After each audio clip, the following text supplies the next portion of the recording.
How Islam influenced Indian civilization, from language to architecture.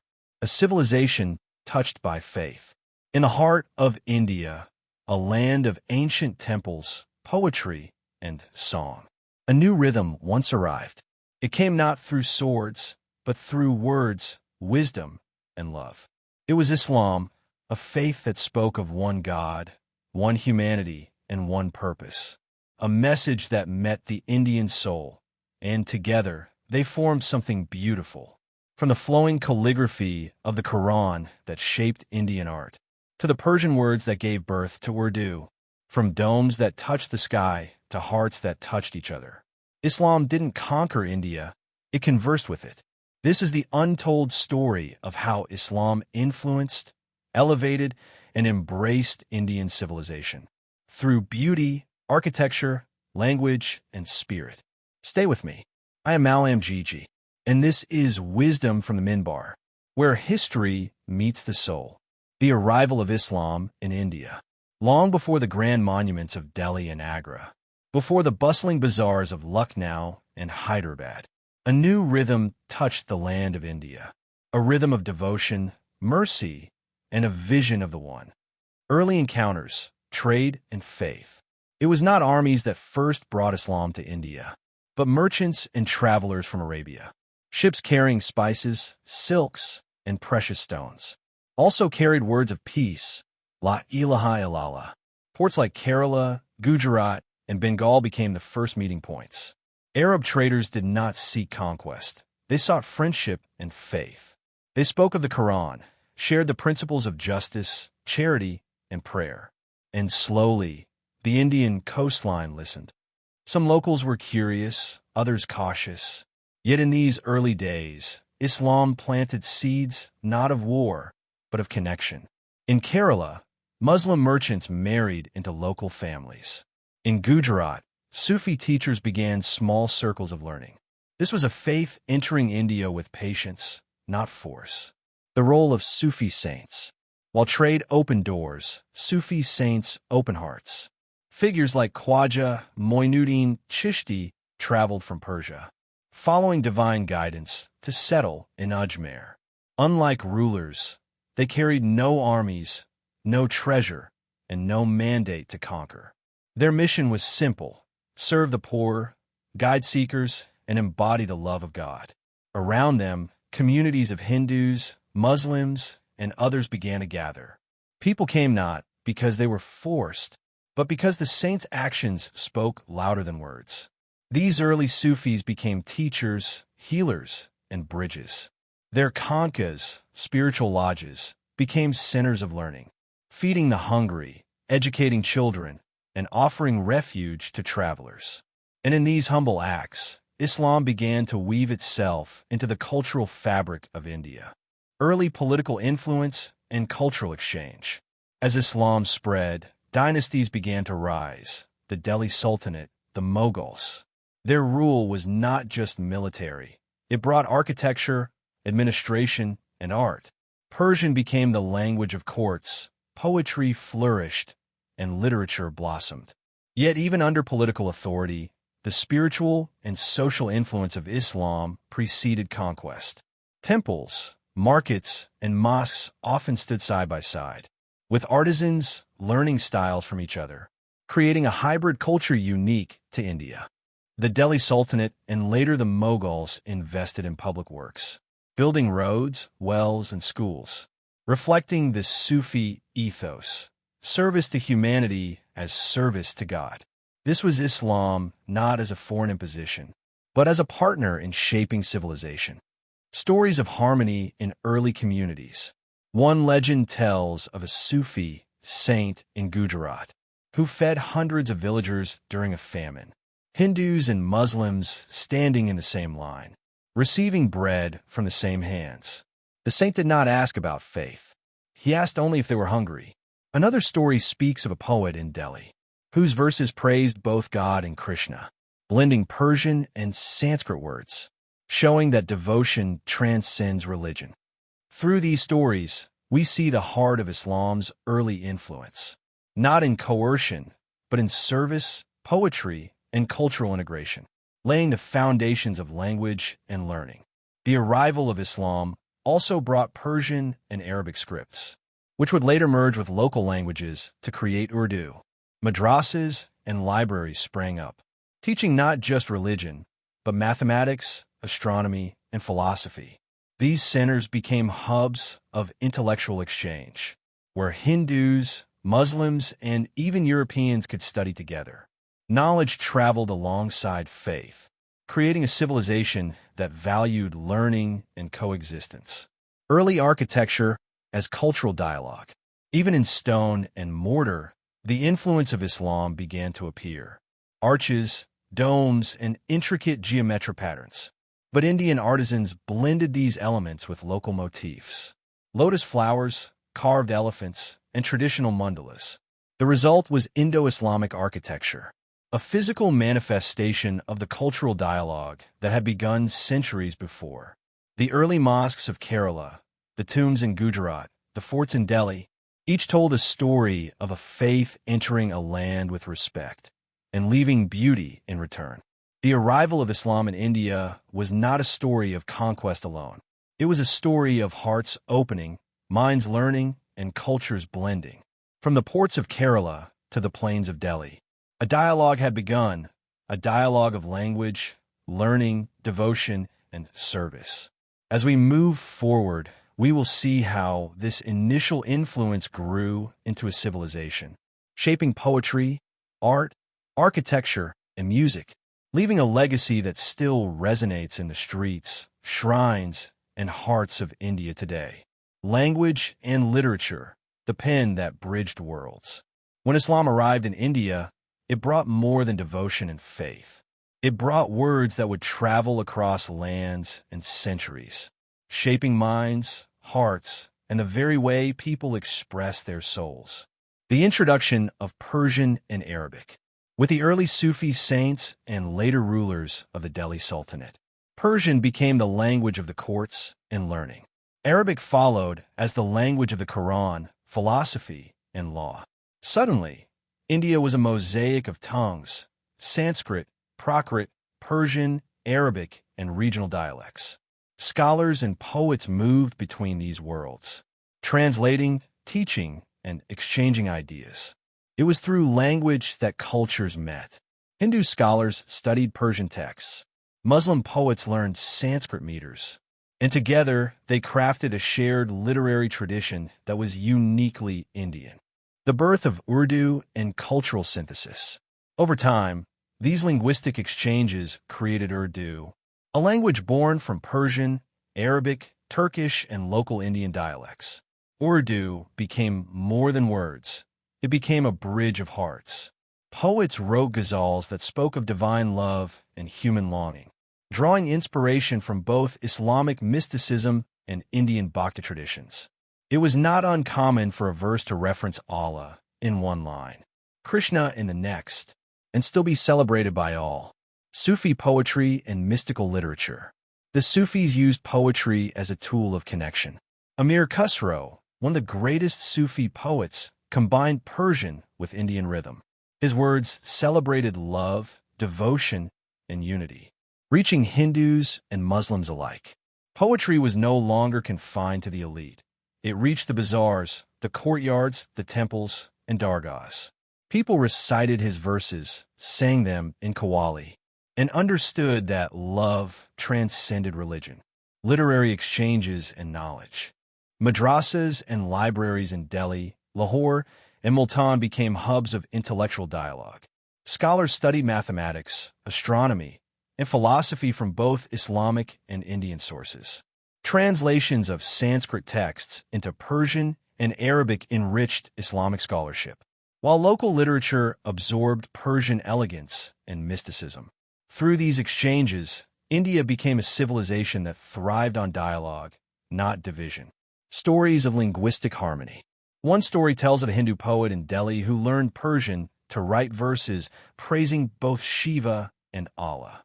Another recounts a Sufi teacher instructing students in Sanskrit scriptures alongside Quranic studies. These were not anomalies. They were expressions of a culture open to learning from all sources. Impact on art, music, and oral traditions. Language also influenced music and oral storytelling. Qawwali, ghazals, and spiritual songs carried Persian words with Indian melodies. Folk stories were recited in mixed tongues, ensuring everyone could understand and connect. Even today, songs that blend Urdu and Hindi continue to echo this legacy of unity. Language as a bridge for faith.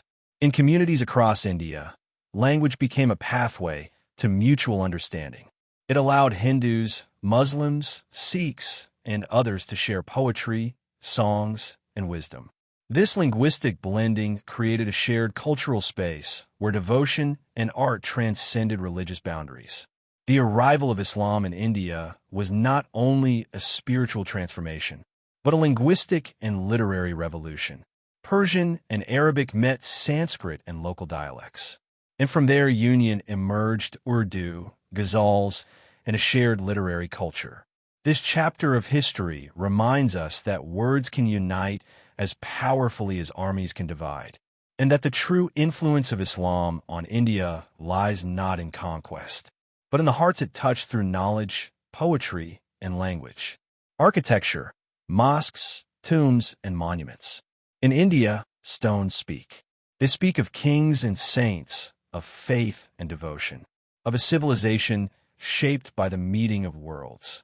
And nowhere is the influence of Islam on Indian civilization more visible than in its architecture. The first steps, early mosques in India. When Islam first arrived on Indian shores, early mosques were humble structures, simple halls with open courtyards, designed to serve communities rather than impress rulers. The Sheraton Juma Masjid in Kerala, built in the 7th century, stands as one of the earliest examples of this spiritual architecture. It was a place of prayer and gathering, blending local craftsmanship with Islamic design. These early mosques set the stage for a larger dialogue between styles, a conversation between the geometric elegance of Islam and the ornate tradition of India. Indo-Islamic fusion. As Islamic influence grew under the Delhi Sultanate, architects began to merge Persian arches, domes, and minarets with Indian carvings, motifs, and temple artistry.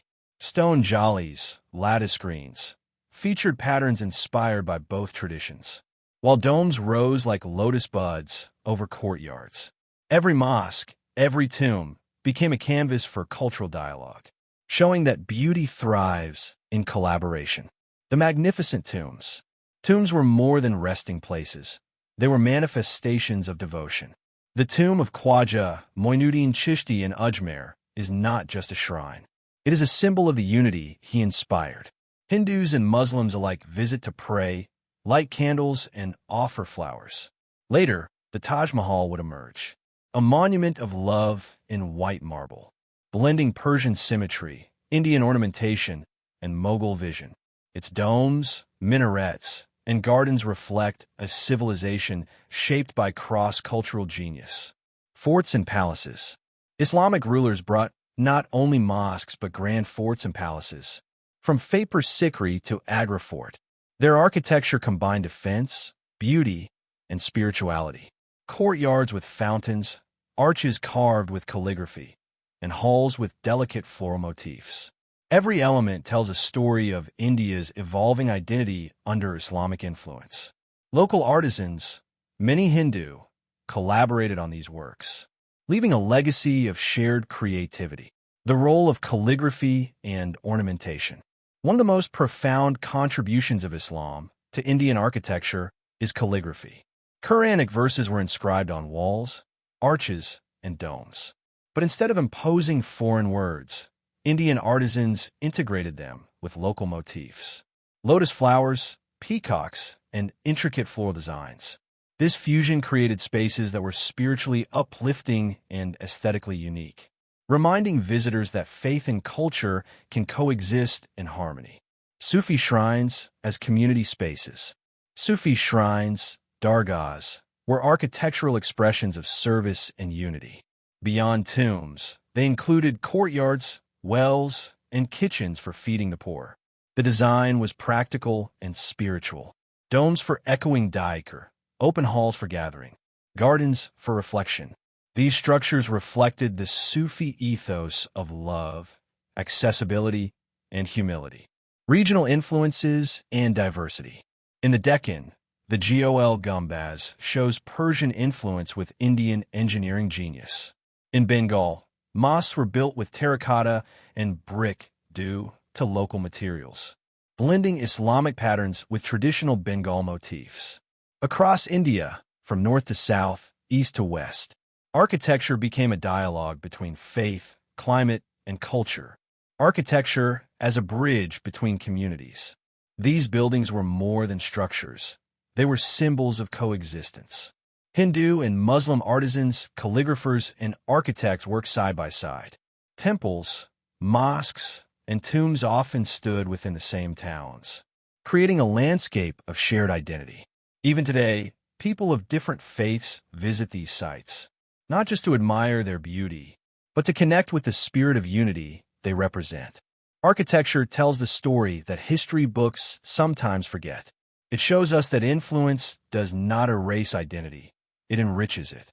Islam's contribution to Indian civilization is visible in stone and marble, in gardens and fountains, in arches and domes. Each monument whispers, beauty is born when cultures meet, when faith inspires creation, when hearts are open. As we continue, we will explore music, art, and cultural practices, the invisible architecture of the soul, that carried Islamic influence across India in ways both subtle and profound. Music, art, and cultural practices, the soul of civilization. If architecture is the body of a civilization, then music and art are its soul. They move, breathe, and whisper across generations. In India, the influence of Islam did not remain confined to mosques and tombs. It resonated in songs, dances, and colors that celebrated life itself. The arrival of Sufi music. Sufi saints introduced music not as mere entertainment, but as a path to the divine. The qawwali, with its rhythmic clapping, harmonium, and tabla, was a spiritual practice, an invitation to lose oneself in love for God. Amir Khusrow, a master poet and musician, fused Persian melodies with Indian ragas, creating songs that transcended religion. Hindus, Muslims, and even Sikhs would gather to listen, their hearts united in devotion and joy. In villages, towns, and royal courts, these melodies carried messages of tolerance, unity, and love, subtly teaching the principles of Islam without force. Through the universal language of sound, painting, and calligraphy, Islamic influence also transformed Indian visual art. Calligraphy, the sacred writing of the Quran, became not just decoration, but a spiritual expression. Persian script adorned mosque walls, manuscripts, and tombs. Indian artisans blended these with local motifs, lotus flowers, peacocks, and geometric patterns, creating a unique Indo-Islamic aesthetic. Miniature paintings flourished under Mughal patronage, depicting stories of love, valor, and devotion, often illustrating both Islamic and local cultural themes. Culinary and cultural practices. The influence of Islam extended into daily life.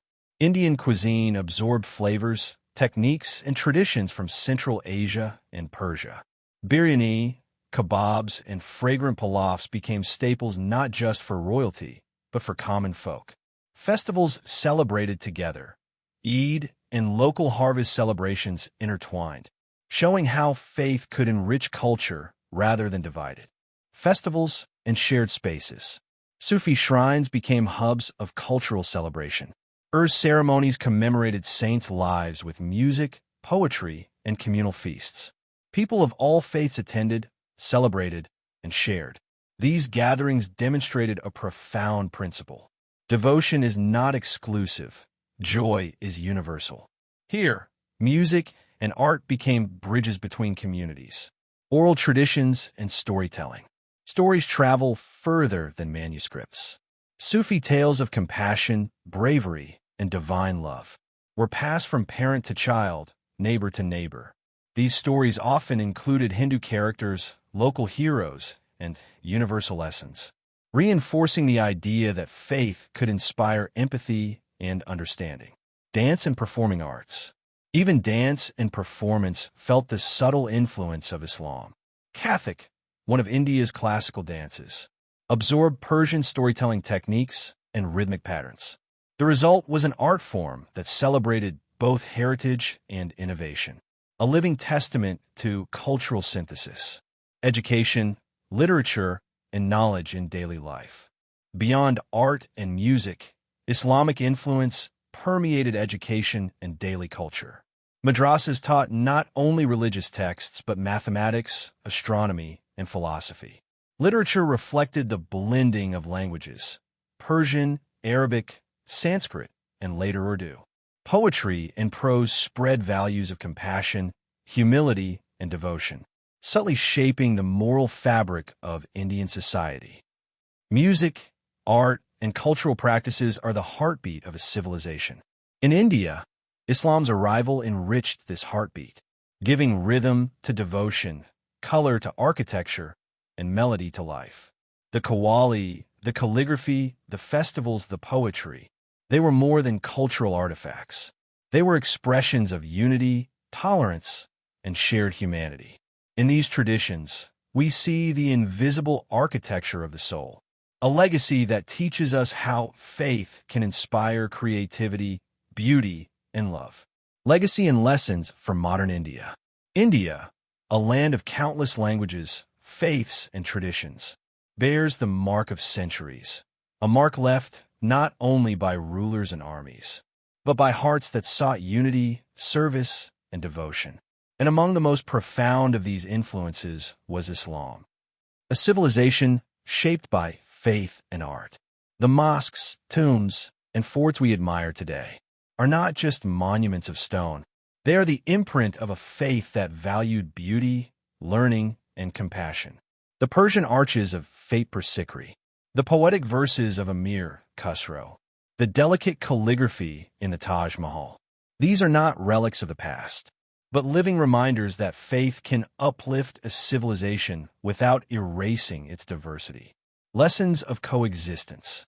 Perhaps the greatest legacy of Islam in India is coexistence.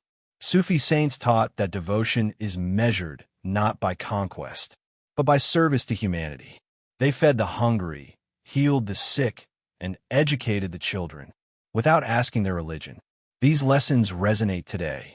Hindus and Muslims, Christians and Sikhs, all can live, learn, and worship together, building a society where diversity is not a threat, but a source of strength. Language and literature as bridges. The Urdu language, Sufi poetry, and Persian literature created bridges of understanding across communities. When people recited ghazals or sang qawwalis together, they were not just sharing art, they were sharing hearts and values. Even in modern India, these languages and literary traditions remind us that culture and faith, when blended with respect, can foster unity instead of division. Architecture as a testament to collaboration. The forts, mosques, and palaces tell stories beyond rulers and politics. They tell of collaboration between Hindu and Muslim artisans, of communities working together to create beauty. Architecture becomes a metaphor for society. When hands of different faiths build together, the result is lasting and harmonious. Music, art, and the soul of India. Qawwali, Kathak, miniature paintings, and festivals. These are the living heart of India's spiritual and cultural synthesis.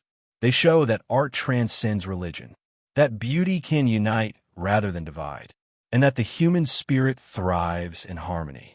Applying the lessons today, modern India faces challenges: division, intolerance, and misunderstanding. But the legacy of Islamic influence offers guidance. Serve humanity first, like the Sufis feeding the hungry. Respect diversity, like artisans blending styles across faiths. Celebrate shared culture through music, poetry, and festivals. These principles are not relics. They are blueprints for a society that values peace and coexistence. Global lessons. And these lessons are not just for India. Across the world, where communities struggle with mistrust and conflict, the story of India's Islamic heritage teaches us that love, art, and learning are more powerful than walls and weapons. Civilization flourishes when hearts are open and hands are joined. Closing reflections, the eternal influence. The mosques still rise, the poetry still resonates. The music still echoes in village squares and city streets. These are reminders of time when faith was a bridge, not a barrier. Islam's influence on Indian civilization is not just history. It is a living legacy of unity, creativity, and compassion. As we reflect on this heritage, may we carry forward its lessons, to honor diversity, to serve humanity, and to let love be the measure of faith. This is Mallam JIJI from Wisdom from the Minbar, reminding you that history is not only to be remembered, but to be lived, shared, and celebrated. Share this story of unity, for the lessons of the past light the path to a peaceful tomorrow. The light that still shines. The stones of Delhi still whisper. The verses of Khusrow still sing. The domes of Agra still rise toward heaven, reminding us that faith and beauty were never meant to divide us. Islam's touch on India was not just in its buildings or books, but in its spirit, a spirit that taught us to see God in service, to find art in devotion, and to love beyond religion. And today, as our world trembles between division and understanding, the lesson remains clear. Civilization is strongest when hearts are united by respect and compassion. This is Mallam JIJI from Wisdom from the Minbar, reminding you that history is not just to be studied, but to be lived. Share this story if you believe love can bridge religions. Subscribe to Wisdom from the Minbar for more stories where faith meets humanity. And comment below, what lesson do you think modern India and the world can learn from this forgotten harmony?